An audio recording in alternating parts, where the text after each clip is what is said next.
So discontinuities, if something is not continuous, then we call it discontinuous.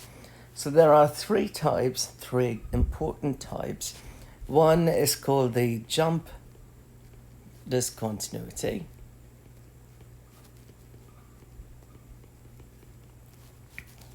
The second is an infinite discontinuity. And the last one is removable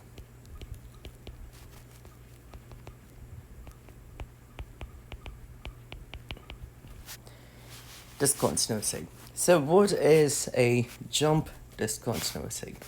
So let's say we have a function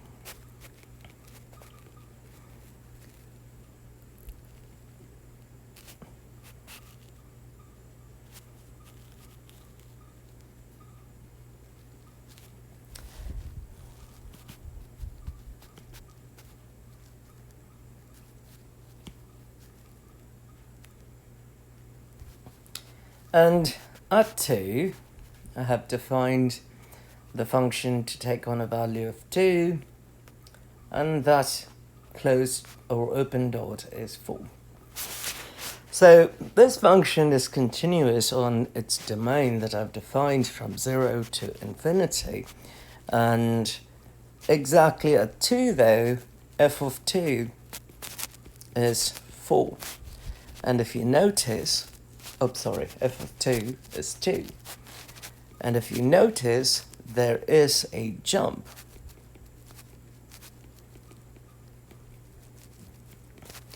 So in a case like that, when we have a discontinuity, then what we would have is a limit. Here we will have a right-sided limit and a left-sided limit. So the limit as x approaches 2 from the left-hand side of the function would be equal to 2. Why? As I get closer to 2 from the left-hand side, I'm getting closer and closer to the value 2. And limit x approaches 2 from the right-hand side would be 4. So as I approach 2 from the right-hand side, the value of the function gets closer and closer to 4.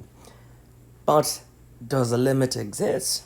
Doesn't, because the right limit doesn't equal the left limit.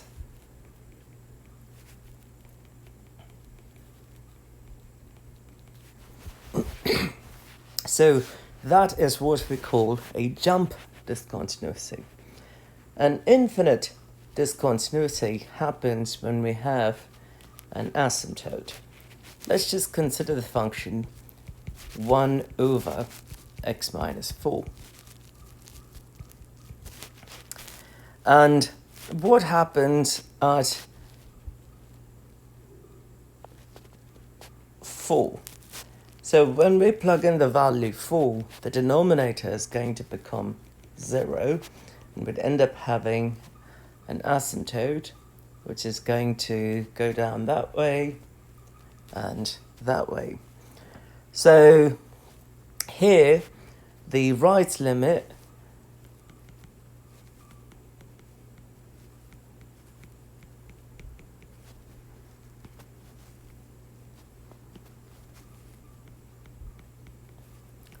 would equal to positive infinity.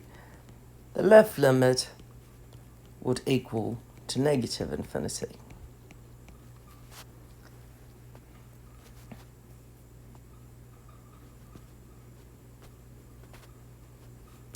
And the last case is what we call a removable discontinuity.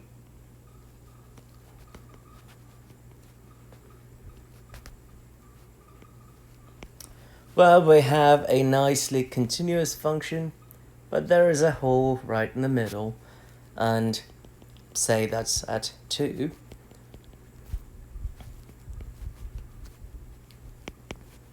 And we call it a removable discontinuity because if something like that happens, we can fix the discontinuity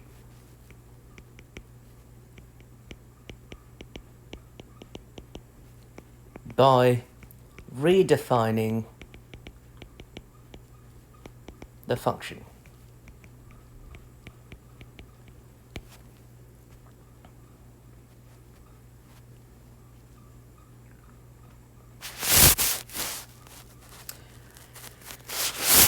So the definition of continuity, a function f of x is said to be continuous at a point x is equal to a if the limit x approaches a, f of x is equal to f of a. Obviously, this would imply the right and left limit exists.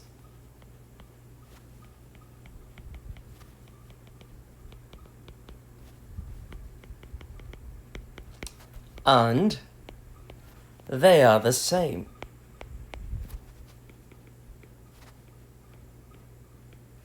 i.e., limit x approaches a plus would be equal to limit x approaches a minus, and that would be equal to the value f of a, which is nothing but the limit x approaches a f of x. So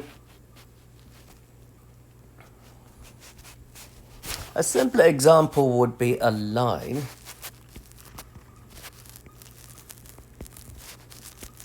let's take the line y equals x, and that point right there is 2. So y equals x, that is our function.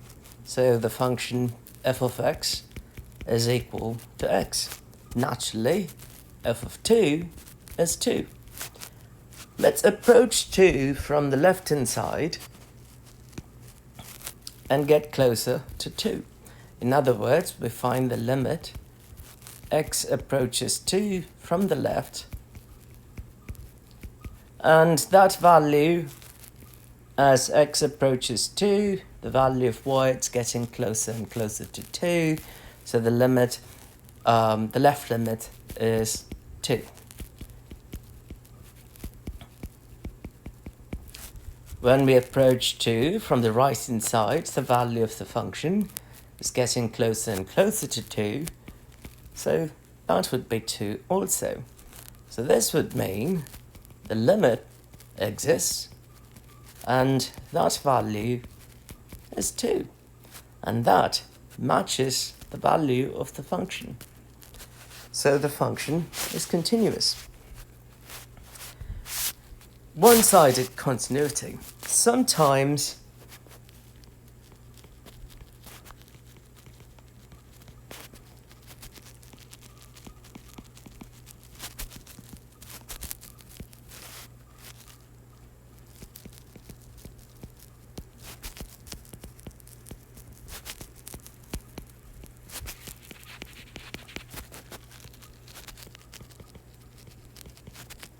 just like a limit, a function is continuous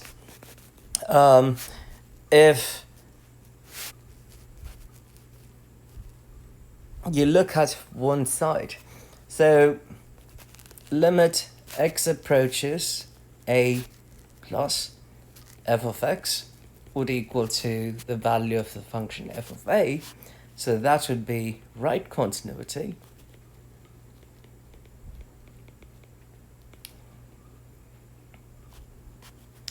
And limit x approaches a minus f of x equals f of a would be left continuity. Let's take or look at an example for right continuity.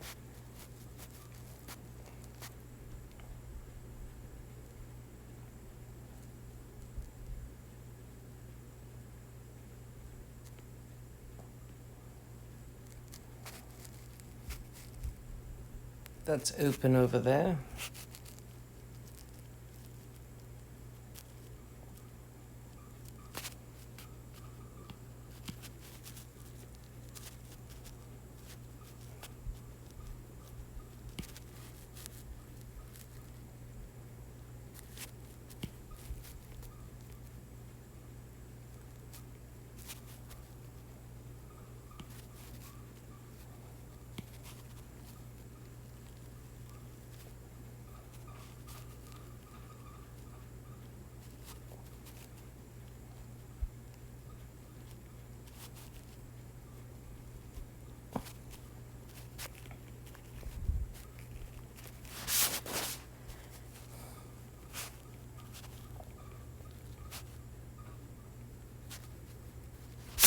So in this particular function, f of 2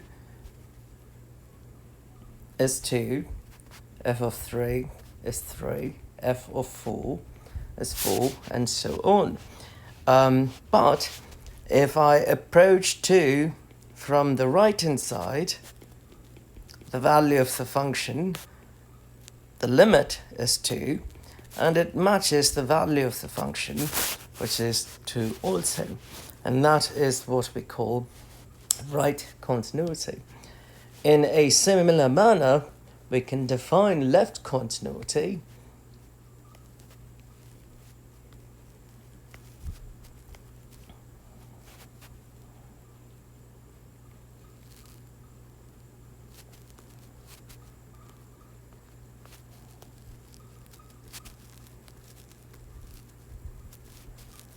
and you can see as I approach, say, the point 2, and that value is 3, the value of the function is 3, limit as you approach 2 from the left hand side, that limit is 3, they match up, so we say that the function is continuous from the left, or on the left. So, suppose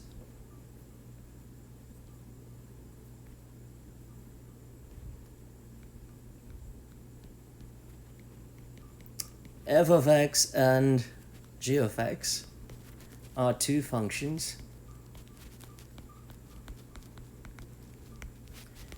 and let's say f of x is continuous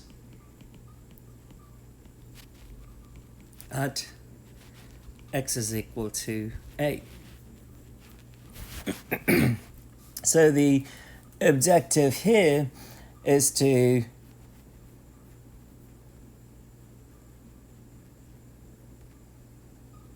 determine or make use of the limit properties to determine continuity of a function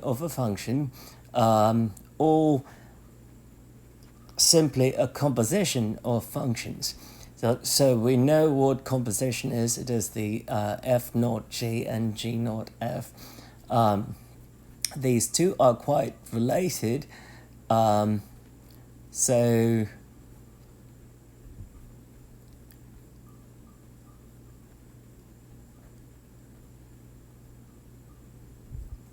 and it is pretty much given by a very simple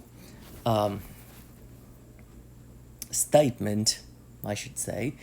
Let's say f of x is continuous at x is equal to a, and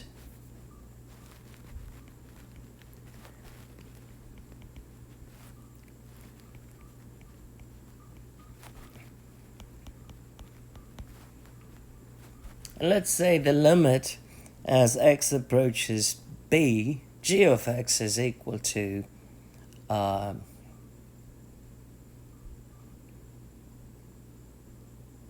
C. This should be A.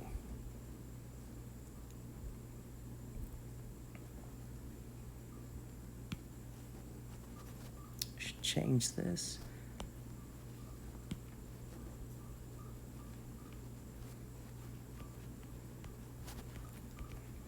Limit x approaches A, g of x equals the value b, then the limit of x approaches A, f of g of x would simply be equal to the limit x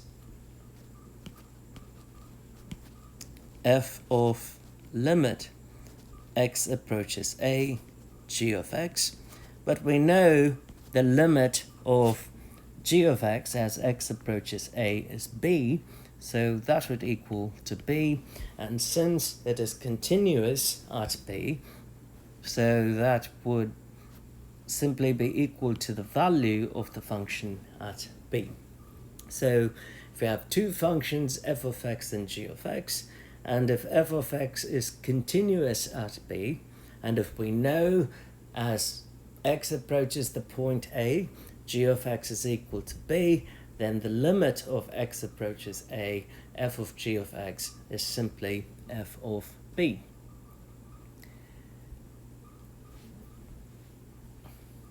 And we know the composition of two functions.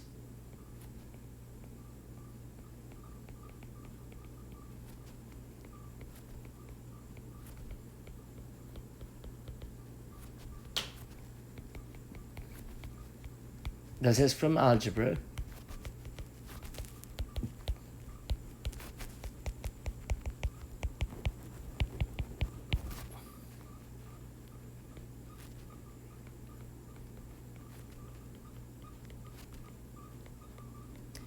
So f naught g of x, which means f of g of x, and g naught f of x simply means g of f of x.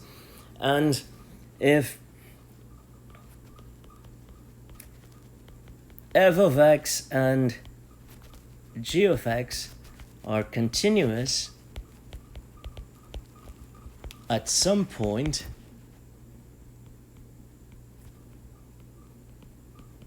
x is equal to c, then f naught g of x and g naught f of x are continuous at x is equal to c. So the first condition here is if we know that a function is continuous at a point b, and we take a limit x approaches A for a function g of x, so that that particular function equals the value b, then f of g of x would simply be equal to f of b. The second statement is pretty much related to the first one. There is a simple theorem called an intermediate value theorem. Well, intermediate simply means something in the middle. So what does it say? The theorem states that if I took a function, let's just say I have a function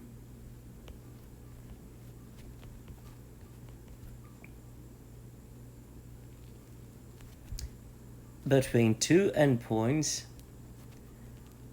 A and B, so in this case A is just 0, and NB, let C be any number between A and B. So C could be here, C could be there, it doesn't matter. C is somewhere in the middle. If f of A is not equal to f of B, then there must be a number, say f of C, that lies between f of A and f of B. Simply put, so if f of A, which is right here at point A, the value of the function, is f of a, b, that point is b, comma f of b. Clearly, f of a is not equal to f of b. And let's say there is some value f of c, then there must be a point c in between a and b so that f of c exists. So in other words, if f of x is continuous on the interval a comma b, and f of c is a number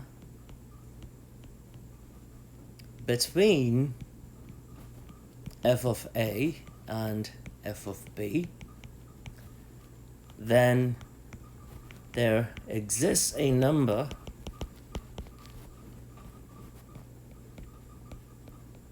c so that there exists a number between a and b so that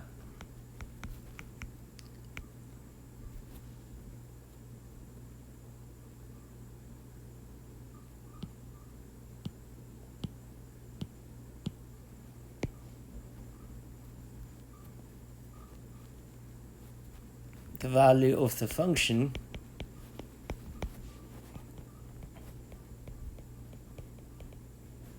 at x is equal to c is f of c. Might seem complicated, but in reality it is not. So let me put it in terms of numbers. So what we have here is 0, 0, and let's just say that is 10, 20.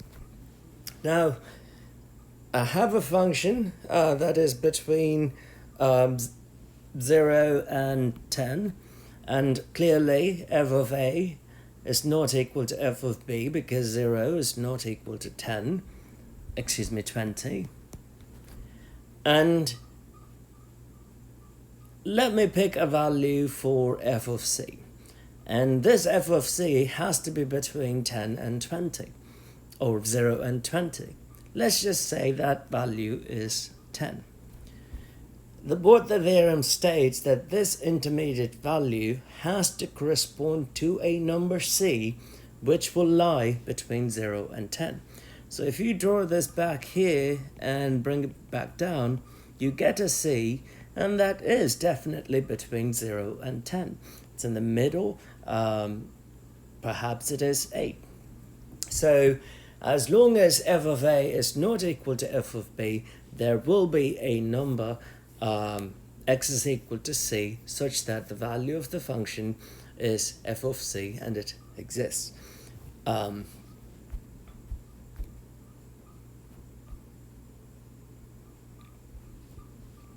So we want to show f of x equals x plus 2x cubed whole squared is continuous at a equals -1.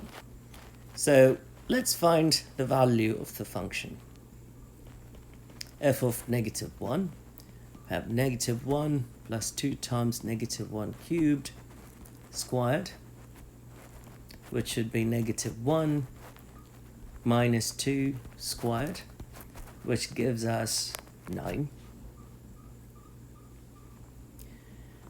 What is the limit as x approaches -1 from the right side?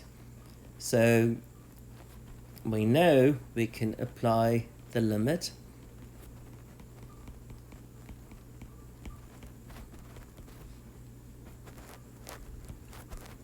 in this manner.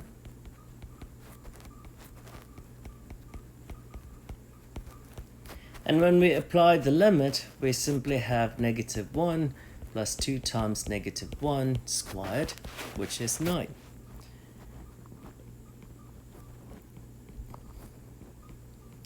when we apply the limit from the left-hand side,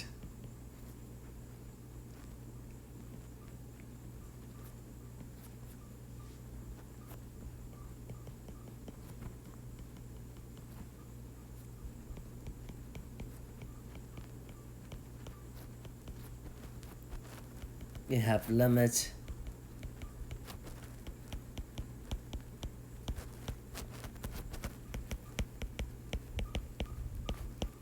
which is also 9. So the limit of the function is equal to the value of the function, which is 9. Therefore, it has to be continuous.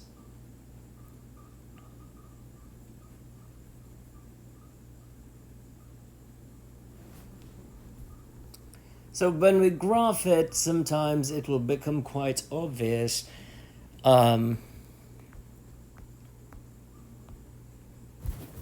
a function is continuous or not. So here is another function, g of u, which is u squared plus 2 divided by u plus 4. And we want to know if this function is continuous at a is equal to 1.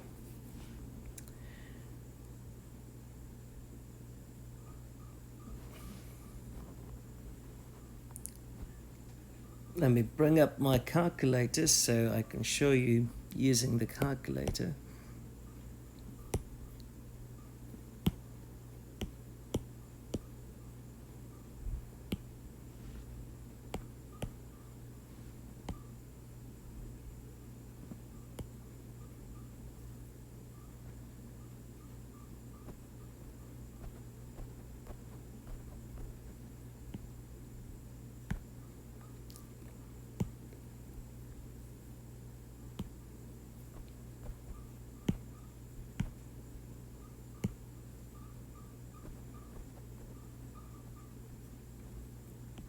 So let's just go ahead and graph the function. This function would have one discontinuity. So the function does have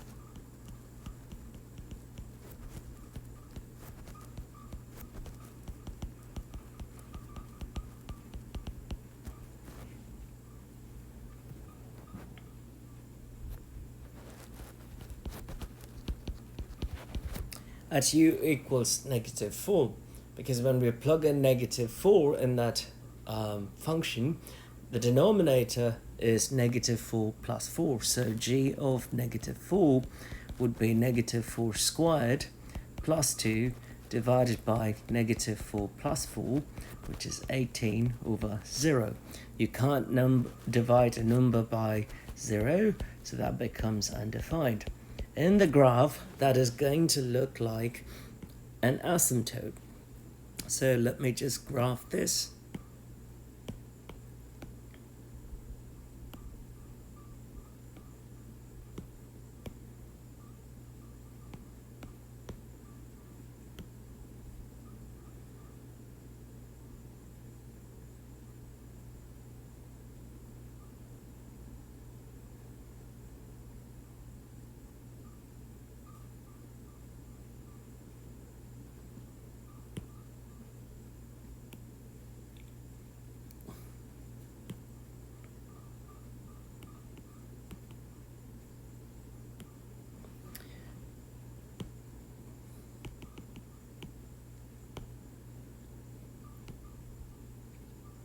Let me increase the scale here.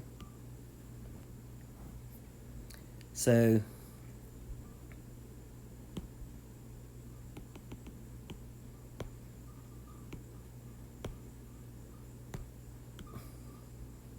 you can see at x is equal to 4 or -4, the function sort of behaves like this. So it kind of goes here and it takes off that way, and that point would be -4. So that is at -4. The discontinuity is at -4, and the type of discontinuity here is infinite discontinuity, because we have a vertical asymptote and the function is going toward either positive infinity or negative infinity. But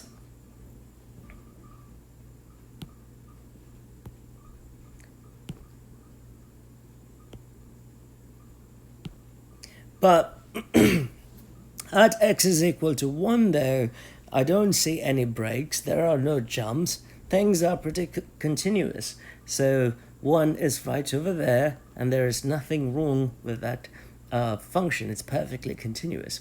So how would we go about showing that? Well, we have to find the limit and we have to find the value of the function. We know g of 1 is simply 1 squared plus 2 over 1 plus 4, which is 3 over 5. What is the right-sided limit? So x approaches 1 plus from the right-hand side. I'll just use the notation in the question.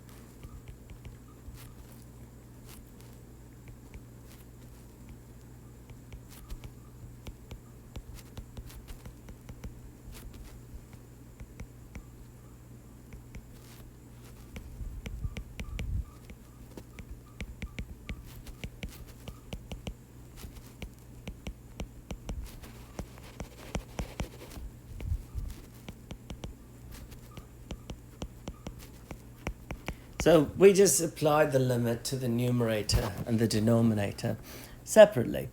And a polynomial function, a rational function where you don't have an asymptote, they're all continuous. The exponential function, logarithmic function, they're all continuous. So we have a quadratic function in the numerator, so we have 1 squared plus 2 over 1 plus 4, that would be 3 over 5.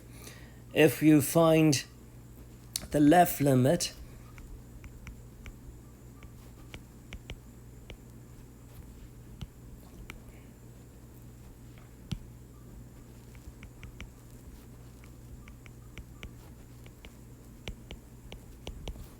that would also be 3 or 5. I'm going to let you try that. It's pretty obvious here in this problem. So the right limit is equal to the left limit, so the limit of the function is 3 over 5, and that equals the value of the function, therefore the function is continuous.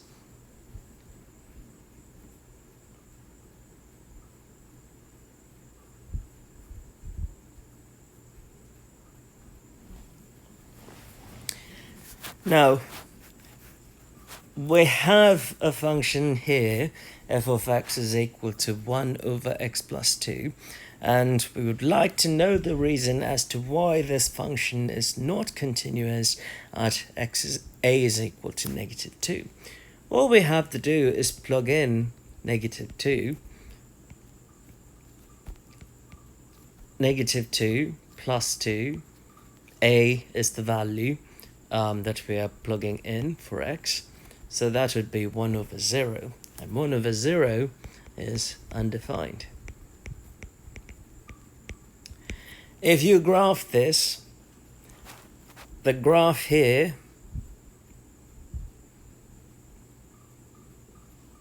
is going to look like that, and that would be negative 2,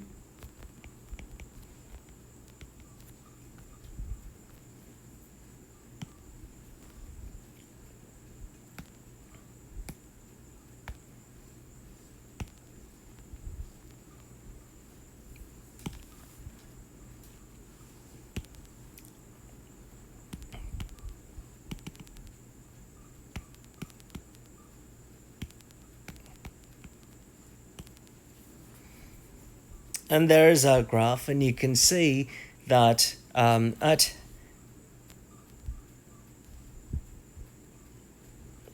x is equal to negative 2, there is a discontinuity. And why is that happening? Because if we plug in -2, the denominator is going to become 0. And not only that, we can theoretically show right here, limit x approaching -2 from the right-hand side of the function is positive infinity. So it's going toward positive infinity, and limit x approaches -2 from the left-hand side is negative infinity. In other words, it is going that way. So clearly the limit doesn't exist.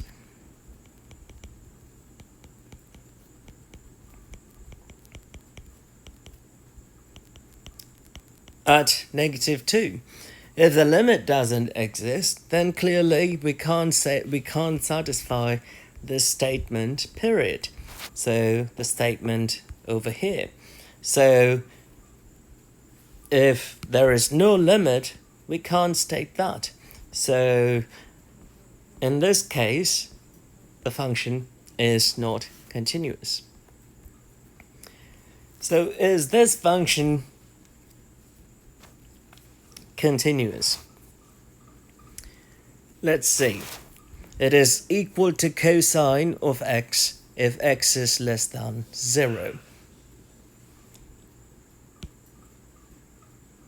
So cosine of x is a continuous function, and it's a wavy function. It's just going to, go as a wave. So perhaps, we'll just draw it like that.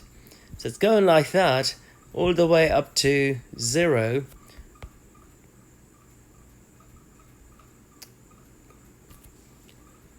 But the first piece right here says it only is equal to cosine x if x is less than 0. So if x is equal to 0,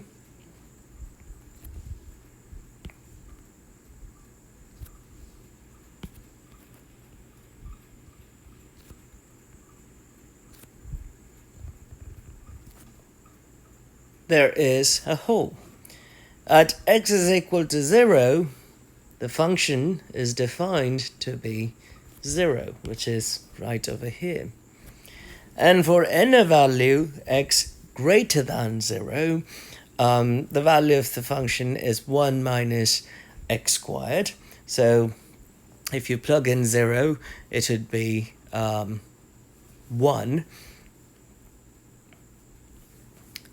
And it's going to move as a parabola going downward. So exactly at 1, or exactly at x is equal to 0, there is a discontinuity. That is an open dot, and that is a discontinuity. Can you recognize what type of discontinuity this is? This is not an infinite discontinuity because you don't have an asymptote. There's a jump discontinuity. There are no jumps, but this is a removable discontinuity.